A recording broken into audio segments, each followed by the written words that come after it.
من يرد الله به خيرا يفقهه في الدين۔ میرے محترم بزرگوں اور دوستوں،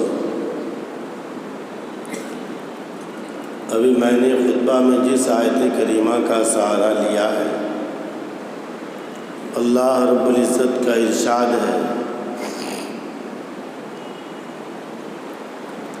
مساجد کو وہی لوگ آباد کرتے ہیں جو اللہ اور اس کے رسول پر ایمان رکھتے ہیں۔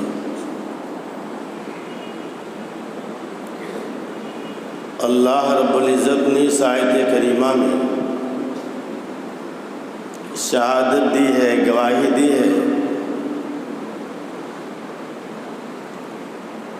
ایماندار ہونے کی نیک ہونے کی، ان لوگوں کو جو مسجدوں کو آباد کرتے ہیں۔ اس لیے اللہ کے رسول صلی اللہ علیہ وسلم نے فرمایا، جس آدمی کو تم مسجد کا پابند دیکھو، اس آدمی کے ایمان ہونے کی گواہی دو۔ میرے محترم بزرگوں اور دوستوں،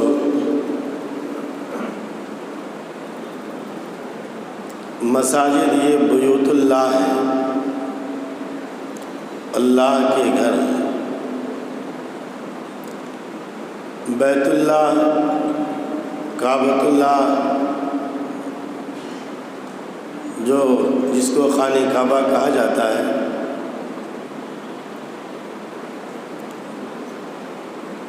تو سب سے پہلی عبادت گاہ دنیا کی، سب سے پہلی مسجد وہ مسجد حرام ہے۔ اللہ تعالیٰ نے فرمایا، ان اول بیت وضع للناس الذی ببکۃ، کہ سب سے پہلا گھر جو لوگوں کے لیے بنایا گیا عبادت کے لیے، وہ خانہ کعبہ ہے، جو تجلیات ربانی کا مرکز ہے، جہاں پر اللہ کی رحمتوں اور برکتوں کا نزول ہوتا ہے۔ اسی طریقے سے تمام مساجد، دنیا کے اندر جتنی بھی مسجدیں ہیں، ان کا سب کا تعلق اسی بیت اللہ سے جڑتا ہے، اللہ کے گھر سے جڑتا ہے۔ اس لیے مسجد کی ایک حیثیت ہے، مسجد کا ایک مقام ہے، مسجد کا ایک شرعی درجہ ہے۔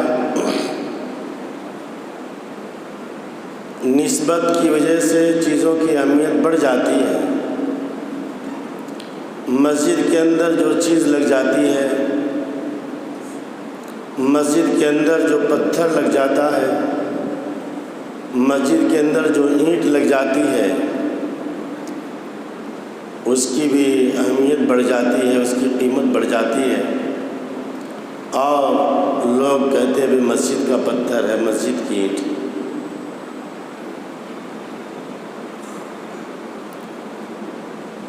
مساجد کا بہت بڑا مقام ہے، بہت ہی اونچا درجہ ہے۔ اللہ کے رسول صلی اللہ علیہ وسلم نے اس کی بے شمار فضیلتیں بیان فرمائی۔ اللہ کے رسول صلی اللہ علیہ وسلم نے فرمایا، احب البلاد الی اللہ مساجدها، اللہ کے نزدیک سب سے محبوب جگہ، سب سے پسندیدہ جگہ اللہ کے نزدیک مساجد ہے۔ وَأَبْغَضُ الْبِلَادِ إِلَى اللَّهِ أَسْوَاقُهَا، اللہ کے نزدیک سب سے ناپسندیدہ جگہ بازار ہے۔ تو مساجد کو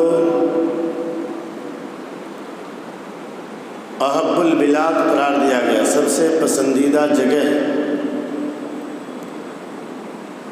اللہ کے نزدیک مسجدوں کو قرار دیا گیا ہے۔ اس لیے اللہ کے رسول صلی اللہ علیہ وسلم نے بیان فرمایا من غدا الى المسجد او راح اعد اللہ له نزلہ کلما غدا او راح۔ اللہ کے رسول صلی اللہ علیہ وسلم نے فرمایا جو آدمی صبح و شام، صبح کے وقت یا شام کے وقت مسجد کو جاتا ہے تو اللہ تعالیٰ اس آدمی کا میزبان ہوتا ہے، اور وہ شخص، وہ نمازی اللہ کا مہمان ہوتا ہے۔ اللہ تعالیٰ اس کی مہمانی کرتا ہے۔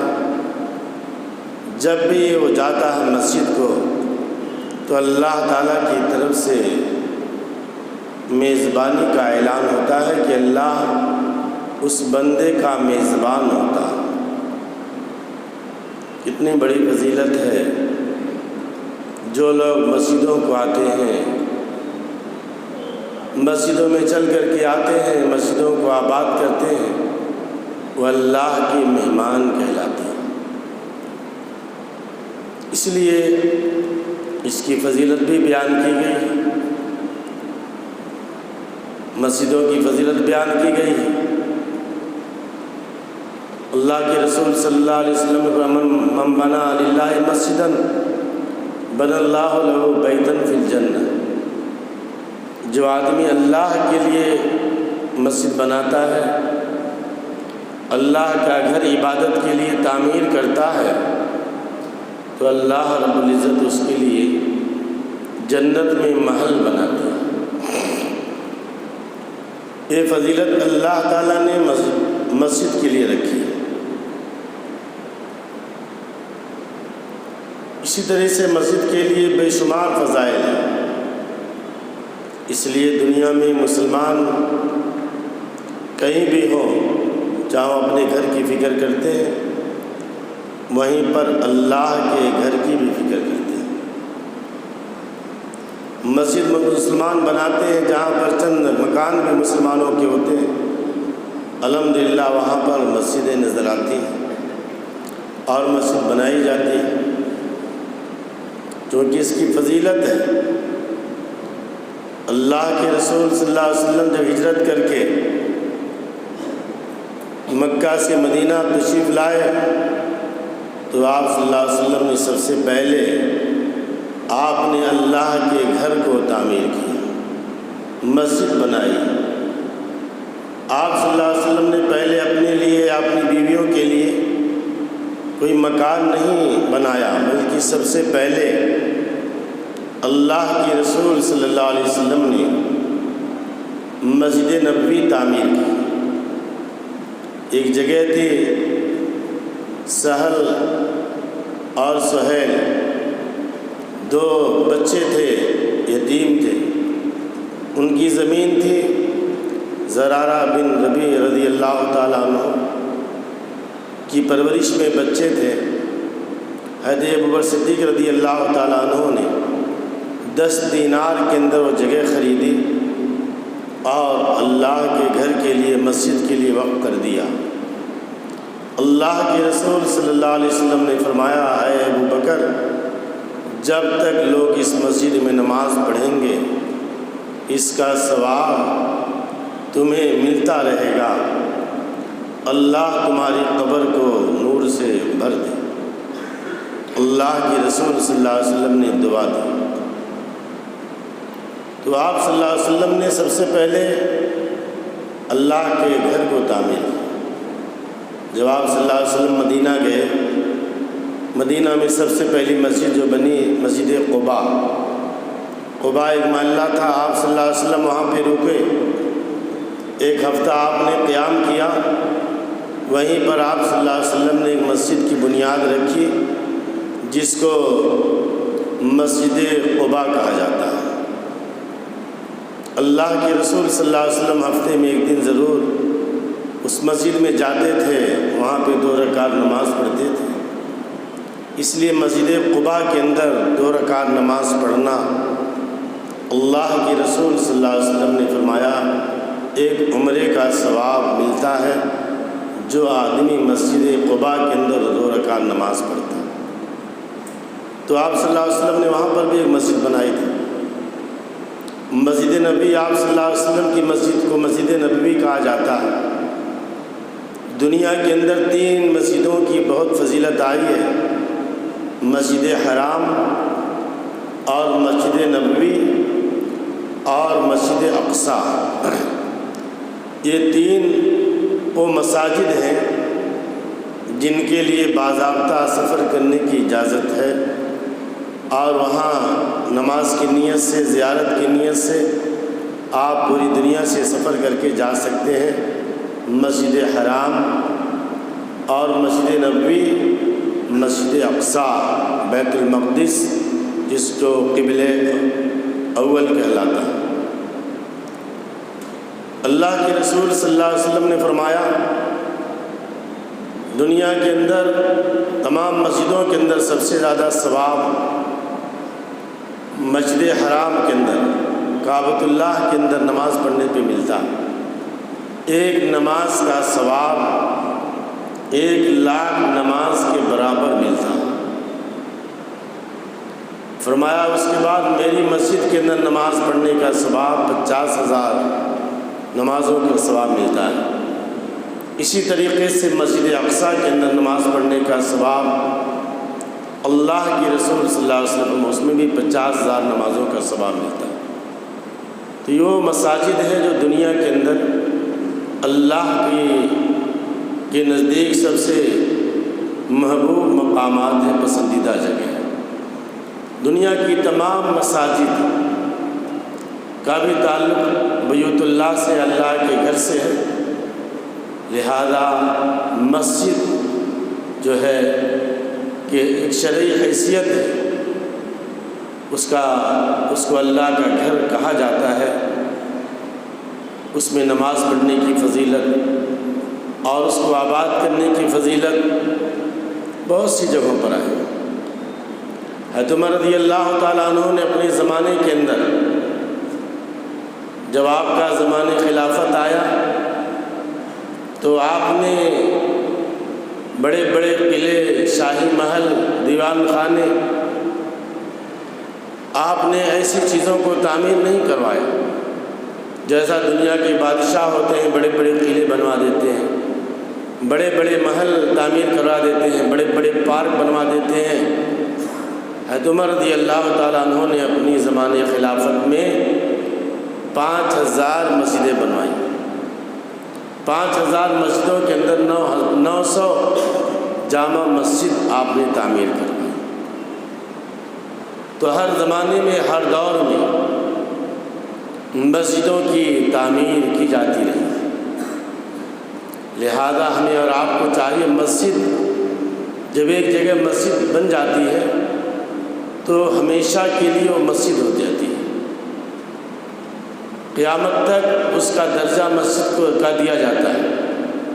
کسی ایک مقام پر مسجد کی نیت سے اگر ہم ایک وقت نماز پڑھ لیں جماعت کے ساتھ، نیت کر کے کہ ہم اس کو مسجد بنائیں گے، وہاں پہ نماز اگر پڑھ لی گئی جماعت کے ساتھ تب وہ مسجد ہو گئی، چاہے اس کی تعمیر ہو یا نہ ہو، لیکن اس جگہ جس جگہ پر نماز کی نیت سے، مسجد کی نیت سے ایک مرتبہ جماعت سے نماز پڑھ لی جائے، اس کا درجہ جو ہے شرعی اعتبار سے مسجد کا ہو جاتا ہے۔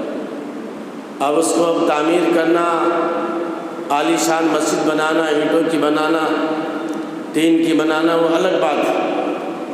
مسجد در و دیوار کا نام نہیں ہے۔ مسجد جو ہے کوئی ایسا مسجد کی شکل ہو، عالی شان اس کی بلڈنگ ہو، سلاب ہو، کھڑکیاں ہوں، اس کا نام مسجد نہیں ہے۔ اس جگہ کا نام مسجد ہے جہاں پر آپ نے نماز ادا کر لی ہے مسجد کی نیت سے، اب وہ جگہ مسجد کہلائے گی ہمیشہ کے لیے۔ اس لیے مسجد کسی عام جگہ پر، کسی سرکاری جگہ پر بغیر پرمیشن، بغیر اجازت کے بنانے کی اجازت نہیں ہے کہ بعد میں چل کر کے کوئی تنازع ہو، لڑائی ہو، جھگڑا ہو، باضابطہ وہ زمین خریدی گئی ہو یا کسی نے ڈونیٹ کیا ہو، اپنی ذاتی زمین ہو یا خریدی گئی ہو، ایسی زمینوں پر مسجد بنانے کا حکم دیا گیا۔ آپ صلی اللہ علیہ وسلم نے مسجد نبوی کے لیے آفر آیا تھا کہ فری مسجد زمین دینے کا، لیکن آپ صلی اللہ علیہ وسلم نے پیسے دے کر کے آپ نے زمین خریدی، اس کے بعد جو ہے آپ نے اس کو بنایا۔ اسی طریقے سے مسجد جب ایک مرتبہ بن جاتی ہے تو ہمیشہ کے لیے وہ مسجد کہلاتی ہے۔ جیسا کہ آپ حضرات کو معلوم ہے کہ بابری مسجد شرعی اعتبار سے وہ مسجد تھی، مسجد ہے، اور اس کو قیامت تک مسجد کہا جائے گا، چاہے اس پر کچھ بھی بنا لیا جائے، چونکہ وہ مسجد باضابطہ اس میں عبادت ہوتی تھی۔ آپ کو معلوم ہونا چاہیے کئی سو سال تک اس میں باضابطہ نماز ہوئی ہے۔ سن 1949 تک مستقل جو ہے اس میں نماز ادا کی جاتی رہی۔ 1528 عیسوی کے اندر بابری مسجد تعمیر ہوئی تھی۔ 1528 عیسوی 1528 عیسوی کے اندر ظہیر الدین محمد بابر بادشاہ نے اپنے وزیر میر باقی اصفہانی کے ذریعے سے 1528 عیسوی کے اندر وہ مسجد بنائی گئی تھی ایودھیا کے اندر، اور وہ مسجد اتنی بڑی تھی جس کے اندر حصے میں 3 صفیں تھیں اور صحن کے اندر 4 صفوں کی گنجائش تھی۔ ایک صف کے اندر 120 آدمی آتے تھے، ایک صف کے اندر 120 آدمی، اندر کے اندر 3 صفیں تھی، صحن کے اندر 4 صفیں تھی، جملہ 850 آدمیوں مصلیوں کی، نمازیوں کی گنجائش تھی پوری بابری مسجد کے اندر۔ اور مستقل کئی سو سال تک اس کی تاریخ اٹھا کر دیکھی جائے، اس میں باضابطہ ہمیشہ ہر دور میں، ہر زمانے میں باضابطہ جنہوں نے امامت کی ہے ان کی پوری تاریخ کے ساتھ جو ہے وہ تمام چیزیں موجود ہیں۔ بابری مسجد سن 1949 عیسوی کے اندر تک جو ہے اس میں نماز ادا ہوتی رہی۔ 23 دسمبر 1949 عیسوی کے اندر رات میں جو ہے مسجد کے اندر جو ہے مورتیاں رکھی گئیں۔ اس کے بعد سے لڑائی جھگڑا شروع ہوا اور مسجد کو تالا لگا دیا گیا اور وہاں پر عبادت کو پابندی لگ گئی تھی سن 1949 سے۔ اس کے بعد یہ مسئلہ چلتا رہا اور کورٹ میں آپس میں، یہاں تک کہ 1992 6 دسمبر کو مسجد کو شہید کر دیا گیا، جس کو پوری دنیا نے اور پورا ملک جس کو دیکھا، سب نے اس منظر کو دیکھا کہ دن دہاڑے جو ہے سرپسندوں کی سرپرستی میں مسجد کو مسمار کر دیا گیا، اس کو اٹھا دیا گیا۔ اس کے بعد یہ مقدمہ چلتا رہا یہاں تک کہ گزشتہ مہینہ 9 نومبر کو عدالت عظمیٰ سپریم کورٹ کی جانب سے جو ہے فریق مخالف ہندوؤں کے حق میں جو ہے یہ فیصلہ سنایا گیا، جس کو سن کر ہندوستان کے تمام مسلمانوں کو تکلیف ہوئی، چونکہ جو شواہد تھے، جو دلائل تھے اور مسلمانوں کے پاس جو دستاویزات تھے، مسلمانوں کے پاس جو پروف تھے بہت ہی مدلل تھے، مسلمانوں کے پاس جو دلیلیں تھیں بہت ہی ٹھوس تھیں، جس کو ہندوستان کے بڑے بڑے دانشور جو وکلا اور ججز تھے انہوں نے بھی تسلیم کیا تھا کہ مسلمانوں نے بابری مسجد کے حق میں جو دلائل پیش کیے تھے، جو پروف پیش کیے تھے بہت ہی ٹھوس اور مضبوط تھے، لیکن اس کے باوجود جو ہے فیصلہ ہمارے حق میں نہیں آیا، جس کی وجہ سے مسلمانوں کو مایوسی ہوئی۔ پھر اس کے بعد جو ہے مسلم پرسنل لا بورڈ اور جمعیت العلماء نے جو حق ہے آئین کا، دستور کا، سپریم کورٹ کا، اس کے مطابق ری پٹیشن داخل کرنے کا فیصلہ کیا گیا کہ اس کو ری پٹیشن داخل کیا جائے، نظر ثانی کی درخواست کی جائے۔ یہ جو فیصلہ ہوا ہے اس کے اندر بہت سی خامیاں ہیں اور اس میں کچھ کوتاہیاں ہوئی ہیں، اس کی نشاندہی کی جائے اور اس کو پھر سے ری پٹیشن داخل کیا جائے۔ چنانچہ مسلم برسلہ بورڈ نے اس کا فیصلہ لیا اور ہندوستان کے جو ہمارے اکابر علماء ہیں انہوں نے اس کا فیصلہ لیا ہے کہ ری پٹیشن جو ہے بابری مسجد پر بھی دوبارہ وہ داخل کیا جائے گا۔ بتانے کا مقصد یہ ہے میرے محترم بزرگوں اور دوستوں، حقیقت یہ ہے کہ کسی کی زمین پر قبضہ کر کے، غصب کر کے، کسی کی چیز کو چھین کر کے مسجد نہیں بنائی جا سکتی ہے اور اس کو مسجد کا درجہ دیا ہی نہیں جا سکتا۔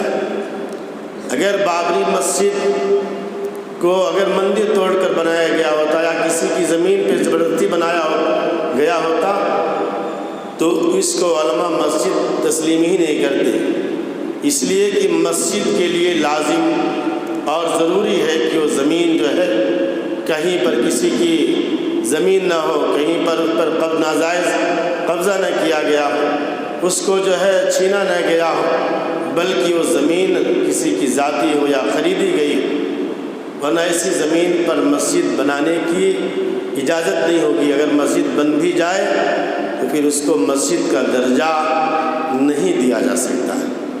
مسجد ایک مرتبہ بن جائے، اگر ٹوٹ بھی جائے تب بھی اس کو مسجد کہا جائے گا اور تا قیامت اس کو مسجد کا درجہ دیا جائے گا۔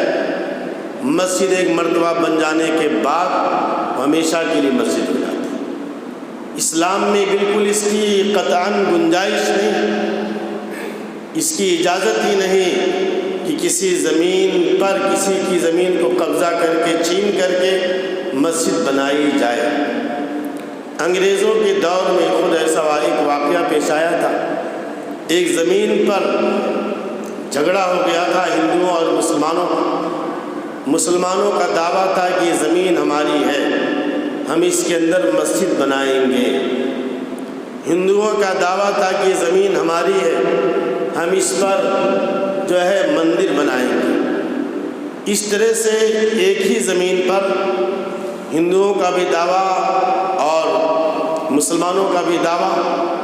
انگریز جج تھا، انگریز نے کہا کہ تم اپنے اپنے گواہ لاؤ۔ ہندوؤں سے کہا تم اپنا کوئی مسلمان گواہ لاؤ، مسلمانوں میں سے کوئی مسلمان گواہ کے طور پر پیش کرو۔ مسلمانوں سے کہا کہ تم اپنے حق میں کسی ہندو گواہ کو لے کر کے آؤ۔ چنانچہ ہندوؤں نے ایک مولانا کو تلاش کیا، کاندھلا کے مولانا تھے، مولانا مفتی عبدالرحیم صاحب، مولانا مفتی عبدالرحیم صاحب کاندھلوی۔ وہ بہت بزرگ، بہت نیک صفت انسان تھے۔ ہندوؤں نے ان کو اپنا گواہ پیش کیا جج کے سامنے۔ حالانکہ ہندو تھے لیکن انہوں نے مسلمان گواہ کو پیش کیا، مولانا مفتی عبدالرحیم صاحب۔ انگریز جج نے پوچھا مولانا سے بھی اس میں حقیقت ہے زمین کس کی ہے، آپ سچ سچ بتائیے۔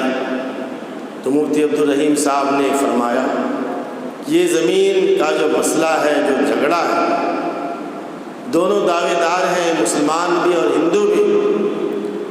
حقیقت میں یہ جگہ جو ہندوؤں کی ہے اور ہندوؤں کے حوالے ہونی چاہیے اور یہ جگہ ہندوؤں کو دینی چاہیے۔ چنانچہ مولانا نے ہندوؤں کے حق میں گواہی دی۔ جتنے مسلمان تھے ناراض ہو گئے، غصے میں آ گئے اور اس طرح سے غلط زبان استعمال کرنے لگے۔ لیکن اس کا فائدہ یہ ہوا جو ہندو تھے مولانا کی اس حق گوئی پر اور مولانا کی اس شہادت پر، سچائی سے اتنے متاثر ہوئے کہ اس میں کئی ہندو جو ہے اسلام میں داخل ہو گئے کہ مولانا نے اتنی صحیح بات کہی، لہذا ہم ان کے مذہب کو قبول فرماتے ہیں۔ میرے محترم بزرگوں اور دوستوں، لہذا مساجد کو ہمیں اور آپ کو آباد کرنا چاہیے۔ آج بابری مسجد کے معاملے کو لے کر کے پوری دنیا کے اندر، خاص طور سے ہمارے ملک کے اندر، ہر مسلمان اس کو بہت ہی غور سے دیکھتا تھا بابری مسجد کے بارے میں۔ لیکن میرے محترم بزرگوں اور دوستوں، اصل یہ چیزیں اس وقت پیدا ہوتی ہیں جب مسلمان مسجدوں کو ویران چھوڑ دیتے ہیں، تو اس وقت جو ہے یہ تمام مسائل پیدا ہوتے ہیں۔ ایسی سینکڑوں ہزاروں مسجدیں ملیں گی ہندوستان کے اندر جس میں نماز نہیں ہوتی ہے، لیکن چونکہ بابری مسجد کا معاملہ الگ نوعیت کا تھا، ایک وقار کا تھا اور ایک مستقل جو ہے قانون کی بالادستی کا تھا، اس کی نوعیت ایک ہندو مسلم اسلام اور دھرم کے نام پر سے جوڑ دیا گیا تھا، جس کی وجہ سے ہندوستان کے جتنے بھی علماء، دانشور، وکلا تھے، سب نے اس کی لڑائی لڑی ہے اور ابھی لڑائی لڑی جا رہی ہے۔ لیکن میرے محترم بزرگوں اور دوستوں، ہمیں اور آپ کو چاہیے کہ ہم اور آپ جو ہے اپنی مسجدوں کو آباد کریں۔ آتا ہے خالی خانہ را دیو میں گیرت، جو گھر خالی ہوتا ہے، ویران ہوتا ہے، اس پر دوسروں کا قبضہ ہو جاتا ہے۔ خالی جگہوں پر جو کئی سالوں سے کوئی جگہ خالی ہوتی ہے، دوسرے لوگ قابض ہو جاتے ہیں۔ جب مسجدیں ویران ہوتی ہیں تو اس طرح کے حالات جو ہے دنیا کے اندر پیدا ہوتے ہیں۔ لہذا ہمیں اور آپ کو چاہیے کہ ہم مسلمان ہیں تو ہم مساجد کو آباد کریں، مساجد کو سجدوں سے آباد کریں، اللہ کے گھر کو آباد کریں، اللہ کے گھر میں کو ہم زیادہ سے زیادہ آئیں، نمازوں کا اہتمام کریں۔ یہی مسجد کی آبادی اصل ہے، یہی اصل مسجد کی تعمیر کا مقصد ہی ہوتا ہے کہ مسجدوں کو آباد کیا جائے سجدوں سے۔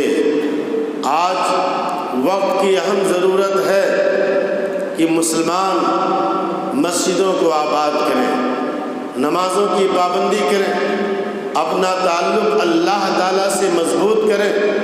ہم اپنا تعلق اللہ سے مضبوط کریں گے تو اللہ کی مدد ہمارے ساتھ ہوگی، ورنہ اگر ہمارا رشتہ مسجد سے جب دور ہوگا، اللہ سے اگر ہمارا رشتہ کمزور ہوگا، تو یقیناً یہ تمام حالات ہمارے اور آپ کے اوپر آئیں گے۔ حدیث کے الفاظ ہیں اعمالکم اموالکم، جیسے تمہارے اعمال ہوں گے ویسے تمہارے حکمراں ہوں گے، جیسے تمہارے اعمال ہوں گے ویسے تمہارے حکمراں اور بادشاہ ہوں گے۔ تم جب غلط راستے پہ آ جاؤ گے، اللہ اس کے رسول کے دامن کو چھوڑ دو گے، تو پھر اللہ تعالیٰ ایسے جابر اور ظالم بادشاہوں کو مسلط کر دیں گے۔ آج وہی ہو رہا جس کو ہم دیکھ رہے ہیں، ہم رونا روتے ہیں، حکومت پر تنقید کرتے ہیں، حکمرانوں پر تنقید کرتے ہیں، اور اس طرح سے ہم جو ہے شکوے اور شکایت کرتے ہیں، لیکن ہم اپنے اعمال کا محاسبہ نہیں کرتے، اپنے اعمال کا جائزہ نہیں لیتے کہ آج ہم دین سے، شریعت سے، قرآن و حدیث سے، اللہ اور اس کے رسول سے، مساجد سے ہم کتنے دور ہیں۔ جب ہمارا یہ حال ہے، ہم مسجدوں کو ہم نے ویران کر رکھا ہے۔ آج مسجدیں ویران ہیں، ہر جگہ کی مسجدوں کا حال دیکھیے، فجر کی نماز میں دیکھیے، دوسری نمازوں میں دیکھیے کتنی تعداد رہتی۔ جمعہ کے موقع پر جس طرح سے ہم مسلمان نظر آتے ہیں، جمعہ کا اہتمام کرتے ہیں، اسی طریقے سے ہر نماز کا اہتمام ہونا چاہیے۔ جب ہم مذہبی اعتبار سے، دینی اعتبار سے، ایمانی اعتبار سے جب ہم مضبوط ہوں گے، ہمارا ایمان مضبوط ہوگا، اللہ اس کے رسول سے ہمارا صحیح تعلق جڑے گا، جب ہمارے اندر صحیح دینی جذبہ پیدا ہوگا تو یقیناً اللہ کی مدد ہمارے ساتھ ہوگی۔ ورنہ ہمارے اس ملک کے حالات آئندہ جو ہوں گے اللہ ہی بہتر جانتا ہے۔ اگر ہم نہیں بدلیں گے، اپنے آپ کو نہیں بدلیں گے اور اپنے آپ کو درست نہیں کریں گے صحیح راستے پر نہیں آئیں گے، مسجدوں کو آباد نہیں کریں گے، اللہ تعالیٰ سے ہاتھ اٹھا کر دعا نہیں مانگیں گے، تو یاد رکھیے آنے والے جو دن ہیں، آنے والے جو سال ہیں، ہمارے اور آپ کے لیے ایک آزمائش اور امتحان کا سال ہو سکتے ہیں۔ ہمیں مت سمجھا کہ اپنے شہر کے اندر، اپنے گھر کے اندر، اپنی ریاست کے اندر ہم بہت ہی خوشحال ہیں۔ جب حالات آئیں گے تو اس کا اثر تمام مسلمانوں پر پڑے گا، لہذا ہمیں اور آپ کو چاہیے کہ ہم اللہ سے اپنا تعلق مضبوط کریں، مسجدوں کو آباد کریں، سجدوں سے نمازوں کا اہتمام کریں، آپس کے اندر اتحاد و اتفاق، بھائی چارگی کے ساتھ ہم زندگی گزاریں۔ یہی مساجد کا مقصد ہوتا ہے کہ مسجدوں کو صحیح طریقے سے آباد کیا جائے، مسجدوں کے اندر صحیح انتظام کیا جائے۔ مسجدیں ہم بنا لیتے ہیں، مسجدوں کو آباد کرنا اصل ہے۔ مسجدوں میں اچھے اماموں کو رکھا جائے۔ بہت سی جگہوں پر لوگ مسجدیں بنا دیتے ہیں لیکن اس کے بعد مسجدیں غیر آباد ہو جاتی ہیں، کوئی نماز پڑھانے والا نہیں، بس کوئی بھی نماز پڑھا دے رہا ہے۔ بلکہ جب ہم مسجدیں بناتے ہیں تو مسجدوں میں اچھے اماموں کا انتخاب کریں، اچھے حافظوں کا انتخاب کریں۔ یہ کمال ہے، خالی مسجد بنانا کمال نہیں بلکہ مسجدوں کو آباد کرنا کمال ہے۔ آج دیکھا جائے مسلمانوں کے لیے جمعہ کا جو دن ہوتا ہے بہت ہی اہم ہوتا ہے۔